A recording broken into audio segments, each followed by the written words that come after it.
बिस्मिल्लाहिर्रहमानिर्रहीम। शुरू अल्लाह ताला ना तो जड़ा दिल फेसबुक जाना असा जनाब इस वक्त बामरी आई रही मुदस्सर वाजर कराची रिहाशगर चा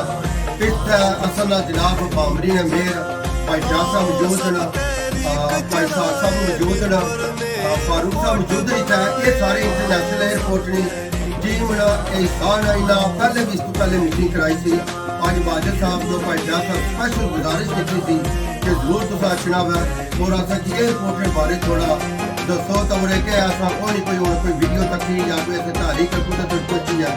असा इतना पुछे असा इन्हें दसिया पूरी ब्रीफिंग की है और नाले भी दसने दसिया इन्हें कि जो लंडन हाईकमीशन गए था लास्ट टाइम शाह साहब आए थे ना उन्हें जनाब 2 महीने का टाइम दिता फैसिलिटी रिपोर्ट ना भाई तैयार होती है कि जनाब उसके बाद इंशाल्लाह कोशिश है कि इलेक्शन को पहले Mirpur Azad Kashmir Mirpur division international airport संगे बुनियाद रखा गया। इन्होंने पूरी तफसीलन गल हुई है। मैं पिछली की 2 मीटिंग सारे दे था कि गल करें अपना व्यूज देना इंटरनेशनल एयरपोर्ट का क्योंकि इंटरनेशनल एयरपोर्ट बहुत जरूरी है कि खाली एक बंदे का मुतालबा नहीं है पूरी वाम का मुतालबा कश्मीर के लोगों का पाकिस्तान के लोगों का मुतालबा जो 70-75 साल तो यह मुतालबा थी और एक तारीख चलने मित्रा की लोड नाल मेज नाल कौंसलर नाल जो पार्लीमेंट वाले नाल जिन्होंने लैटर लिया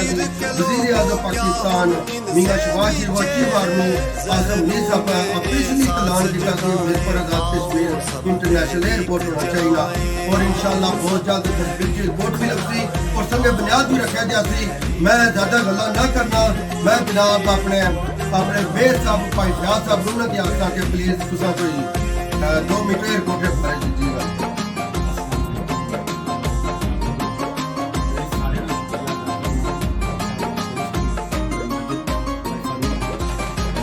हम भी अपने एयरपोर्ट से दुनिया में परवाज करें हम भी अपनी एयरलाइन पे सब कश्मीरी नाज करें फिर उसमें हम बैठ के जाए इसलिए बंदे गल सुन रहे हो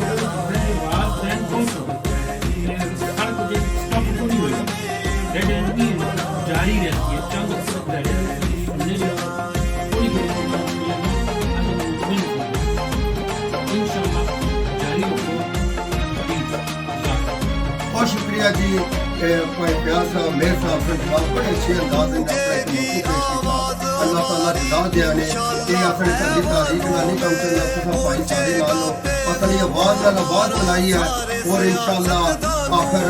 तारीख जारी रखा सामने होया इंशाल्लाह बहुत जल्द मीरपुर आजाद कश्मीर